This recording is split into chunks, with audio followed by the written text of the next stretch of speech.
the award-winning podcast, The Square and the Round. The Square here, Chris Kelly. There's the Round, BB Shea. What's going on, man? How are you? You just walked in here with a little something, didn't you? I know, yeah. Here's how bad my eyesight is.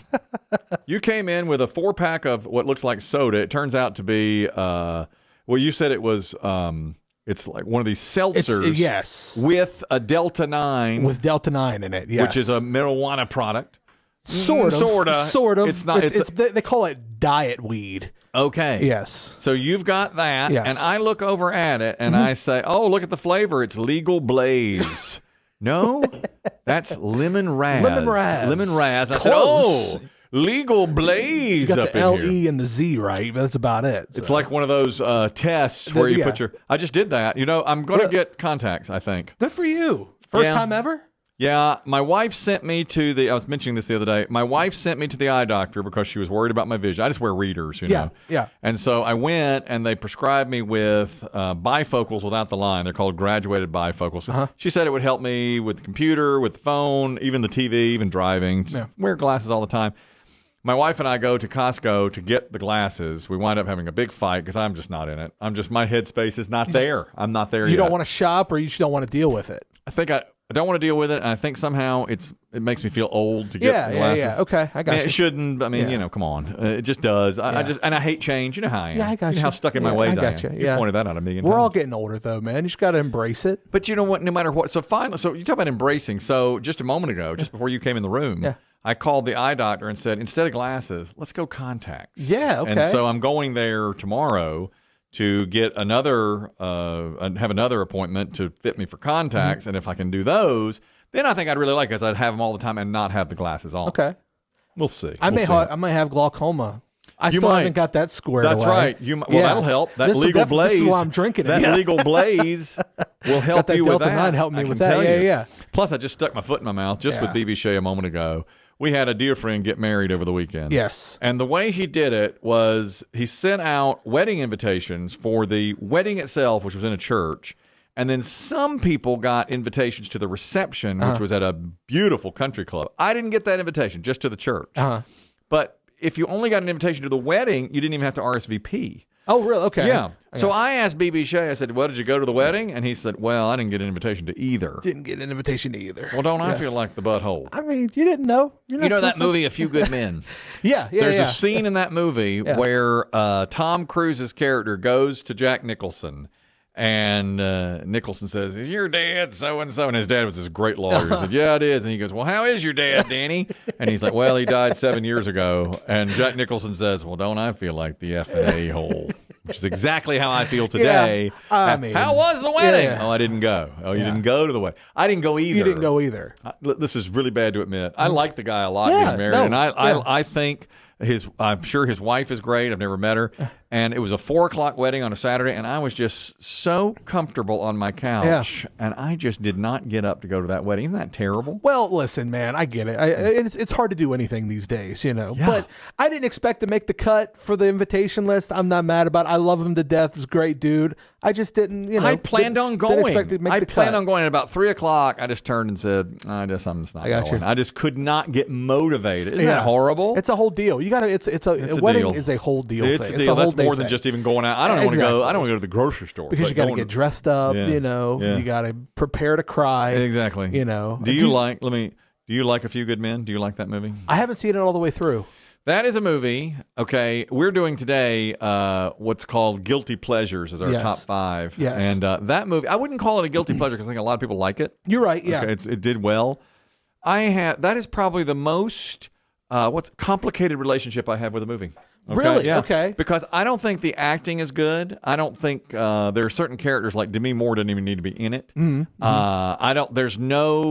It's very linear. There's no real surprise in it I ever see.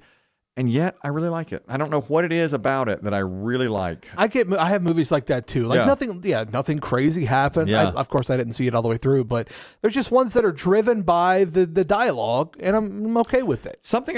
Many times I've made the case that it's not a good movie, and yet every time I see it on TV, I watch it. Yeah, like Boyhood. we've had discussions about the movie Boyhood. Yeah, I hated that. Yeah, you hate the movie. Nothing really exciting happens. I love it though. Yeah. I love it, and I understand the argument against it. Yes. Because nothing crazy happens. It's kind of a boring movie. It is. But I absolutely love it. I love it. The idea of it was to go back. That was an interesting movie because they shot it over like 10 years. Right, As a real boy grew up, and every year or every 2 years they'd go back and get a part of his life. And the way it's shot, it's covering like big moments in his life. Graduation, parents getting divorced, relationships, things like that. Let me tell you, when you get to a certain age, I'll give a little way of the movie here too. The mom, she raises the baby. The kid is really young, and she raises him, of course, and they do it over 10 years. And now he's like, 18 or 19 or whatever.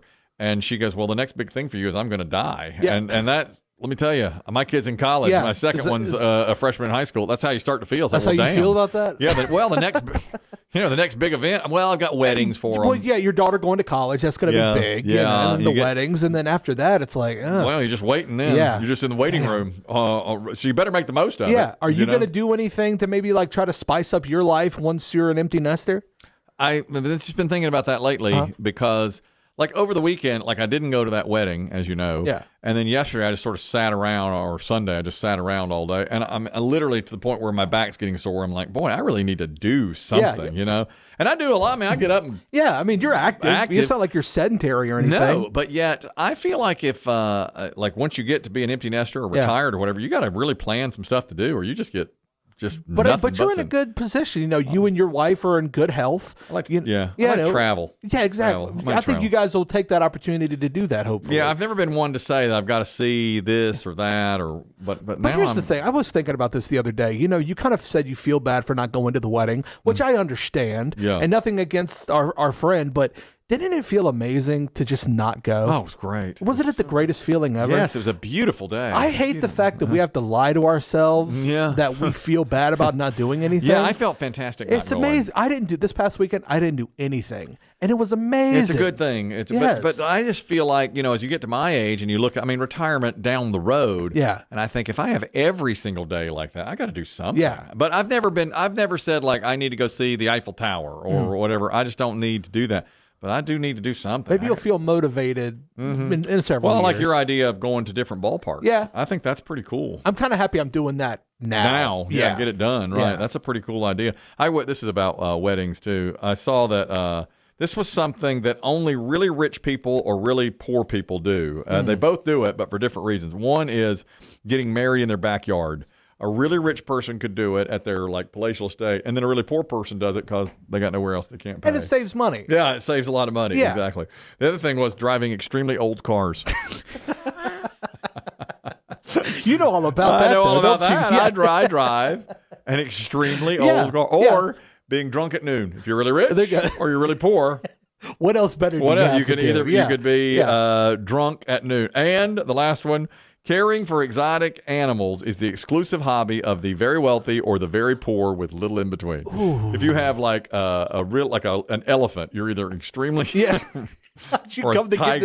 or a tiger or something. Did you watch Tiger King? Yes, dude. That was a pivotal moment of the pandemic. I saw I saw people describing the pandemic. I think I was reading on Reddit, and they were like, describe the pandemic in one or two words, and one person said Tiger King. That was like the big thing. Mm-hmm. That and The Last Dance, the Jordan documentary, were like the big things that happened. Because I remember the man sitting right here. Oh, I see. He was big on that. He was like, y'all got to watch Tiger King. Yeah. And we're like, I'm not going to watch it. Then everybody watched it, turned into a phenomenon. I didn't like it. You didn't like it? No. It was such a great... I watched it recently. I got through the first 2 or 3 episodes, and it was too white trash for me. By the time I was like, I don't care about this. Isn't it crazy that people... I think it really kind of opens your eyes to... There are people who just live weird lifestyles. Oh, my God, yes. Just vastly different lifestyles. I think more and more than I ever realized. Yes, and I know that's such a naive thing to say, but stuff like that really opens your eyes to it. Oh, God, yeah. He's living on a tiger. And he was happy. Oh, yeah. He lived the most dramatic-filled, crime-ridden lifestyle, and he couldn't have been happier. Yes, and I thought to myself, who lives like... Well, some people do. And, every once in a while, something will come up with a criminal or just somebody is found in this weird position, you're like, you've been living this way the whole time? Yes. What are you doing? I don't understand how people do it. Living off the grid. Yes. And for him, of course, doing something like that was nuts. But it was a great show. But I think that's the type of stuff that I love is like, I'm so confined to my life, and then you kind of get taught up a little bit about how other people live. I did not like it because it was I just don't like stuff like that. People know. By the second episode, it got to be real weird. There was like, did the Tiger King, he was gay with a guy who was really, really out there. Yeah, like a lot younger too. Yes. And then he also married another guy while he was married to that guy. When he married the second guy, I said, I'm not watching this anymore. Who accidentally shot himself playing with a gun. Yes. Which was caught on security camera, weirdly enough. I just saw a meme. Everybody laughed at me because I guess everybody had already seen it. It's let's talk about weird things. It's Howard Cosell in the 1970s. He's standing there with a microphone, and there on either shoulder is Bruce Jenner, now Caitlyn Jenner, and O.J. Simpson. And the meme is, the caption is from Howard Cosell, "I just returned from the future. You will not believe the shit that happens with these two." Didn't you find that funny? That's hilarious. I find that extremely funny. Yes. You know what's also funny? It's something kind of similar to that. You're familiar with Felicia Rashad from The Cosby Show? Yes. Did you know that O.J. and Bill Cosby were like groomsmen at her wedding when she got married to Ahmad Rashad? Yeah. You know Ahmad Rashad? I know Ahmad Rashad, He was, when I was a really little kid, he was a really good receiver for the Vikings, and then became like... He turned into a big basketball analyst, weirdly enough. Football first, then basketball. Yeah, he was both. Because he was great friends with Michael Jordan. Yes, and very good friends. Only did exclusive interviews with Michael Jordan because they were cool friends. Because Bob Costas would like kick it to Ahmad Rashad, and Ahmad would always have Jordan because they were tight. And I guess obviously also with O.J. Simpson, who worked for NBC. Yes. And with and everybody else, with Bill Cosby. Yeah. And Bill Cosby was in their wedding. I'm like, man, look at the groomsmen. Two terrible choices. Bill Cosby and O.J. Simpson. But at the time, it was like, oh, this is star-studded. These are great choices. And now it's like the worst choices ever. My God, you're right. I thought of you. This is NBA basketball related, and I wonder if you'll agree with this. I heard somebody say the other day that the Warriors right now, the Golden State Warriors, should absolutely blow up that team and trade everybody on. I agree, and I think they should. I think they should. Maybe keep. I think you got to try to keep Steph. Well, that was the point that I thought so too. I was like, my God, he is. But in a business, you don't pay for past performance. You get out when the getting's good. Yeah. Like this guy was saying, this was on a sports radio show. He was like, they're not going to win it as constructed, and they can't get better paying the guy Klay Thompson. No. So ship away Klay Thompson and go ahead and ship away Steph Curry because that's who you can really get something for. Yeah, for sure. Yes. So get a ton of draft picks for Steph Curry and then rebuild it. Go ahead. Because you're not winning again. You're that's right. It. No, it's over. And I think got some good years left. Steph and Klay, maybe not Klay, but Steph.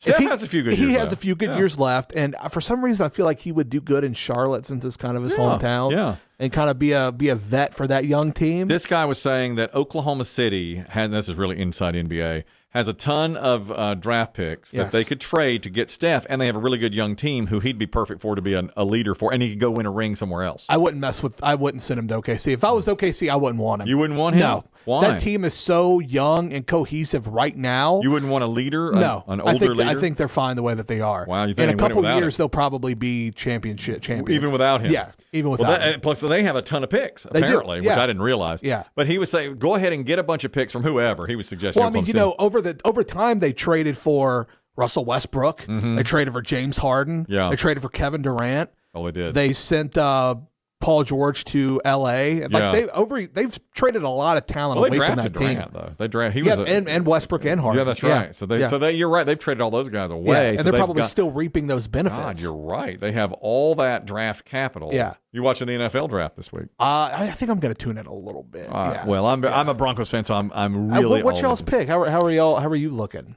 Well, the Broncos are at pick number 12. Okay. And they need a quarterback desperately. Yeah. So they could mortgage everything in the future and trade up to get one of the top 4 guys, mostly J.J. McCarthy from Michigan. Yeah. Or they could trade back and likely get somebody like a Bo Nix out of Oregon. Yeah. Or they could stand pat and get Bo Nix. I'm not sure what they're going to do. It's got a lot. There's a lot to do with the Broncos. Oh my God! Yeah, and they don't have a second round pick. No. It's exciting because I don't know what they're going to do, so I am going to watch it. And I'm staying up late to watch the thing, which I never do. Yeah. And I'm excited about it. And the NFL draft, my God, it has become like a huge event. They move it from city to city. It's in Detroit this year. It's like a touring thing. Yeah, it's incredible what they have done with that. Do you know what I almost wanted to do this? I love your top 5 idea of movies that are like guilty pleasures that are not considered good movies, but you like. I almost did when we were talking about O.J. a minute ago and Bill Cosby. Last week we touched on it after O.J.'s death, like people that have fallen farthest from their pedestal.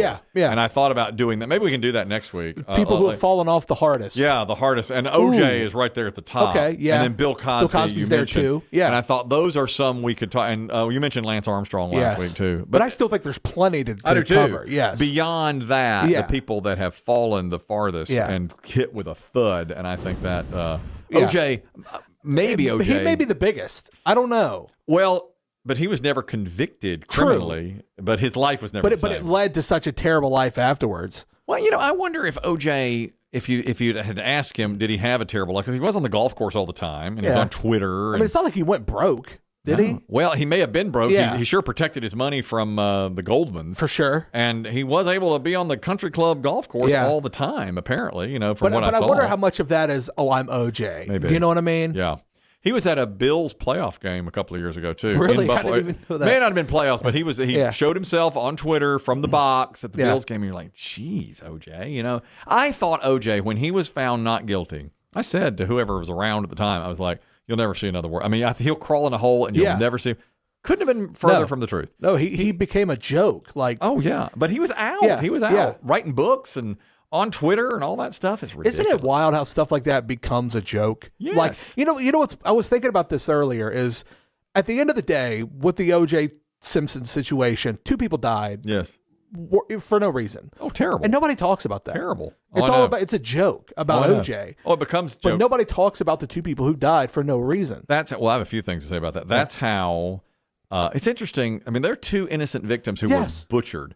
Yes. And that's how Jay Leno beat David Letterman. David Letterman at that time refused to do O.J. trial jokes because he said what you just said. Yeah. Jay Leno had the dancing Edos and all that stuff, and Letterman went from first place down to second or third, and Leno passed him. Wow. And it never flipped. It never returned. Leno will always beat him after that because he was willing to do the O.J. jokes. Yeah. And people tuned in for it, and Letterman said there's nothing funny about 2 innocent people being butchered in a backyard. I get that, but at the same time, I mean, obviously it didn't work out for him. No, he lost. I mean, he had a good career, but he did lose to Leno after that. And secondly, like a few years ago, I mean, people started wearing like Jeffrey Dahmer. Remember that documentary was really big? Yeah. And people would wear Jeffrey Dahmer masks and make jokes about that. Yes. Manson. Yes. I think that's really wrong. Well, you know what's I dissected this statement. What's the statement? Tragedy plus time equals comedy. Yes. And it's so true. It is. Yeah. Even with stuff like 9/11. I know. People joke about 9/11 relentlessly. And people say that's the way you cope with it, but I still think it's in bad taste. It is. But the O.J. thing, I was really thinking about that. At the core of it, 2 people died. Yes. And nobody talks about it in a serious manner. No. It's always like a joke. I know. And it's amazing to me how stuff like that happens. At the end, this is how buried those 2 are, figuratively. Yeah. At the end of the Fox television show, American Crime Story, where it was all about, remember that? You watched it. Yeah. Great. Yeah. Well, at the end, it's over, and it's all about the trial, the murders, and everything, and they show the real-life people. Now, that was a dramatic, not even a recreation, that was a show. Yeah. So somebody played O.J., Cuba Gooding Jr. played O.J. and all that. So at the end, they show, like, where are they now kind of stuff, and they have, the prosecutor and the assistant, and they go through everybody, Cato Kalin, and the real-life person, and it gets at the end, it shows O.J. Simpson, and that was 6 or 7 years ago. It's like, what he's doing now. Yeah. So I turned to my wife, and I was like, well, it's over. And then they show the 2 victims. Yes. Oh, well, I forgot about them. You forget about the main story. You forget about them. That's the main story. I do think that is no matter how much time has passed, it really can be. But you can make jokes about Abraham Lincoln. It still was a tragedy. People make jokes about the Holocaust all the time. God, I know. Yeah. And the worst tragedies become jokes over time. It's hard for me to do to dissect what's right to joke about and what's wrong to joke about because so many examples are you joke about this but not that, and it's why. But I do appreciate whether or not it's good taste or not. I do appreciate the ability to try. Agreed. I think it's good for if you can do it well to try. There's that movie, golly, what's it called? The Big Sick. Have you seen that? Yes, yeah. And there's a joke about 9/11 in that I was rolling on the floor. Joke, yes. I know exactly what joke you're talking about. Phenomenal joke. Yes. I mean, it stops in your track and it makes me pucker up. My butthole puckers. But was incredibly funny, and I hated and it doesn't. I don't think you can ever poke fun at like the victims, but you can poke fun at yourself or the situation. You know what's never joked about, and I don't think can ever be? The one thing that can never be is school shootings. I don't believe you can make a Columbine joke or a Uvalde joke. Yeah. Even, or mass shootings, especially with kids involved. Yes, you can't make it. There's no way to make those kind of things, or even attempt to make those kind of things into that humor. is interesting. And if you do that, if you were to do that, I think you'd be just run off the stage. I think eventually you will be able to. Even a school shooting. Yeah. I think over time. Man, I think. I mean, the first person who tries is going to be skewered, struck down probably. But I mean, how long a time has to pass? Yeah. Those are the most tragic things. Columbine was 25 years ago. I know. I just saw the other day. Yeah. Wow, that's crazy. They were talking It was just the other day. Saturday was the 25th anniversary. That was the 25th anniversary. Wow. They talked to some of the people who were in the school that day to what they saw, and now they're 43. They're that old. They were 18. They were seniors at the high school, and they're now 43 years old. Yeah. Or in their early 40s if they were juniors or sophomores at that time. That's a long time. That is a long time. Yet it seems very recent to me. That particular time, because that was just something that never happened. No, it had happened before, but not in a long time. Yeah. Like when I was growing up in the 80s and stuff, I remember it happened at McDonald's once, but that was enormous news. And then once it happened at Columbine, it started to happen so much more frequently. Yeah. It's just like, God. I mean, even when it happened at Columbine, I thought, well, this will be a one time in 20 years, but it wasn't. That's so commonplace now. Oh, God. Which is unfortunate. Well, school shootings still, of course, lead the news. Yeah. But there are shootings in a Walmart and 4 or 5 people die. It's at the end of the news. It's terrible. Yeah. It's a terrible state like that. We should do the top 5 to break it up. Yes, we should. Kind of got we should lighten it. We should lighten it. I loved your category here. I thought this was guilty good. pleasure movies. Yeah, and at one point I argued against there even being a term guilty pleasure because you like what you like. I agree. I agree. I'm right there with you. But there are some. But there are some that you're like, I'm a grown man. I should not like these movies this much. All right. So what are some of yours? I had a hard time putting them in any order. Yeah, but these are 5 that I do watch on a regular basis, and I love them. Yeah, but it's kind of hard to explain. Right. Number 5 for me is Scooby-Doo the movie, the live-action Scooby-Doo movie. Atrociously bad. It is so unbelievably I love it. bad. I think it's actually a very good movie. Bad. Yeah. My God, the I saw one it with once. Freddie Prinze Jr., Sarah Michelle Gellar. He's terrible. She's terrible. Velma. Who's played Velma? Linda Cardellini. Very attractive. Yes, very underrated. Underrated Linda Cardellini. She's in that great show that was only on for 1 season. Freaks and Geeks. Loved it. You like it? Love Freaks and Geeks. Well, it has many stars in it. Yes, it does. Seth Rogen, James Franco, Jason Segel. Great. Yes. And I liked the younger kids. They were great in that show. They were. Fantastic show. But Scooby-Doo the movie, the live action one, I've seen it probably 1,000 times. That's terrible. I know. That's terrible. But I love it. See, you're going to a different level. I had to do this. I had a couple on my own. But then I had to go and say, well, what are considered guilty pleasures?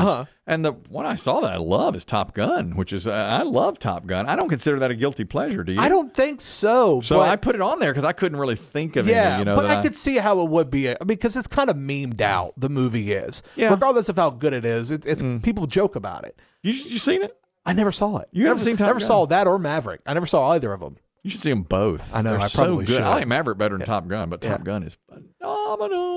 Because you saying, "Oh, I love Top Gun," people typically go, "Ugh." So I looked at it, I was like, I don't think that really can be considered. But I put it on the list because it was on this. I went to a website and it's like, here are some guilty pleasure movies. Sure. The ones I'd seen, I was like, okay. Yeah. So I put Top Gun, but I don't know this is a good example. And it's, by the way, phenomenal. Maybe not. I don't know because people will say it's a bad movie. I'm sure they do. They do. They say it's no good. Well, what's your number 4 is 10 Things I Hate About You. It's a chick flick. Did I see? I did see it. Heath Ledger. Yeah, I like young Heath Ledger. I think it's good. And that's one of those ones. It's like an angsty 90s teenage film. Yeah. And I probably, as a man, shouldn't love it so much. Yes. But I love it. I love the movie. It's set in Baltimore. It's like He's Just Not That Into You. Very similar.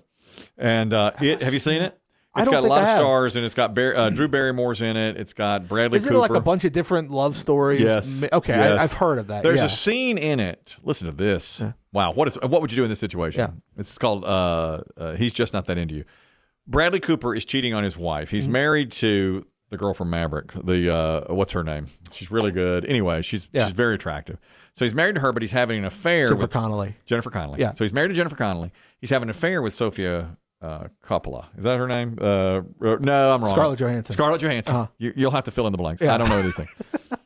Sofia Coppola, no.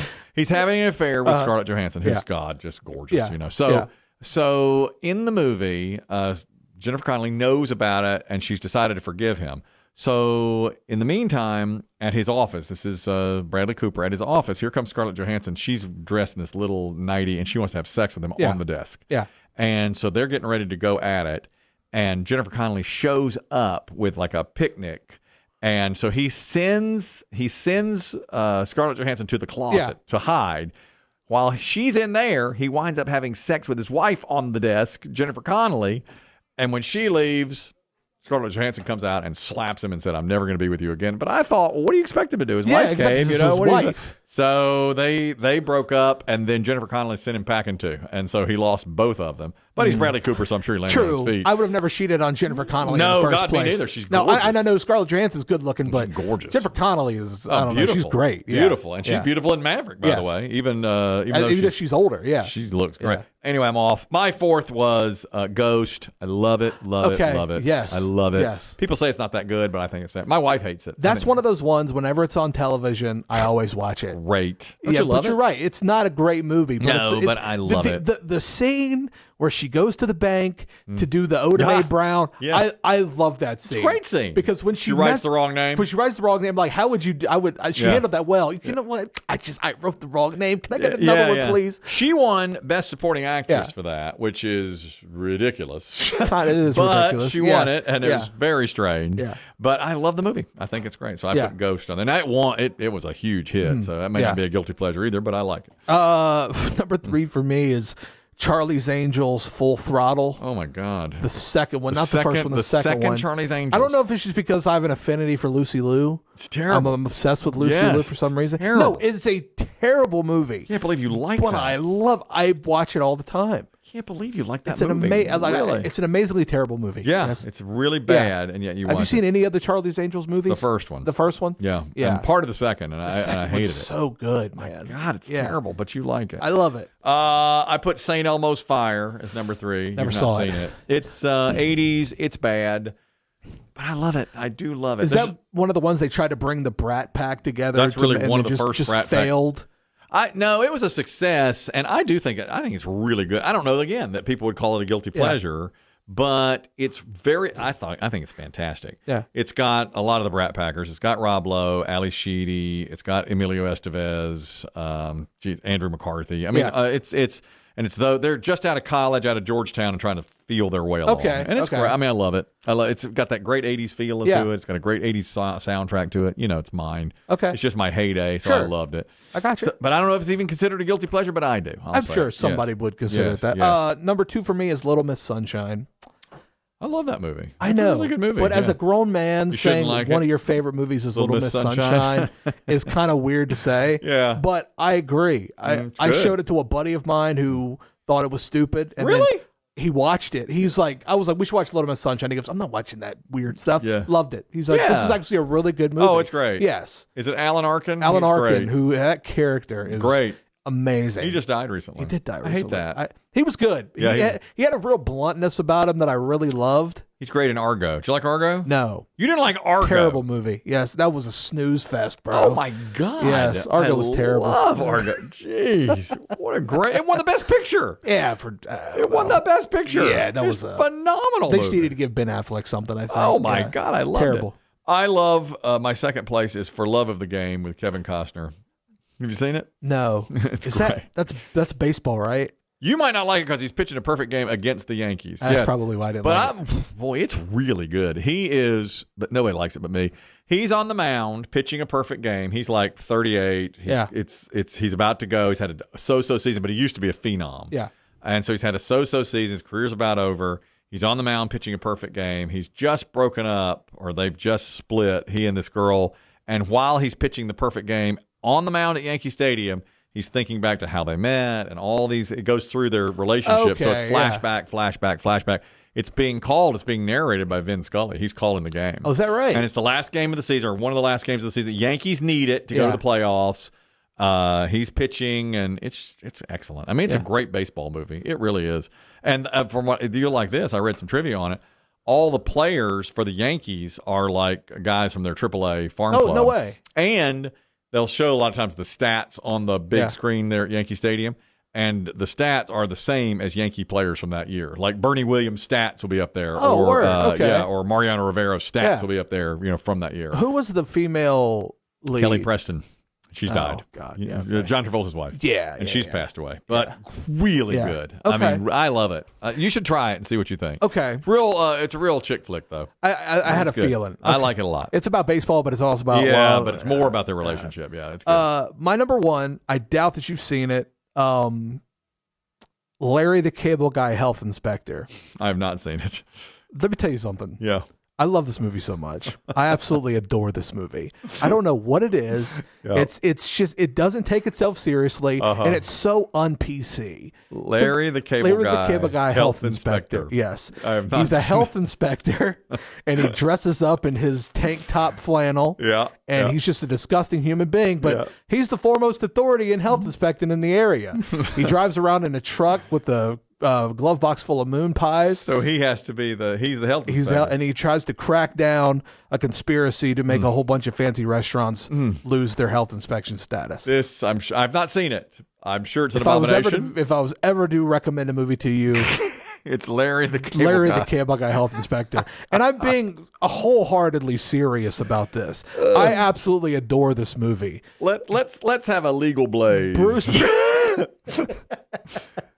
and go watch Larry the Cable Guy. I would love nothing better than to do that with you. My God. I'm not going to finish. I want to end with that. I don't want to give my number one. There's no way. Yeah. I can't. That's it. It's a cinematic classic. You've done it. Okay. I watch it all the time. I think everybody in this audience should go and try Larry the Cable Guy Health Inspector and see. And if you've seen it in the comments, back me up and let me know how great of a movie this is. Yes. That's it for the week then. That was tremendous. Yeah. That was a tremendous.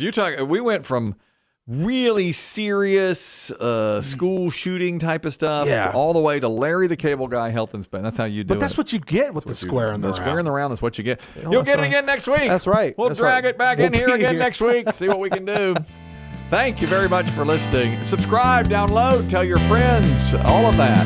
The square and the round.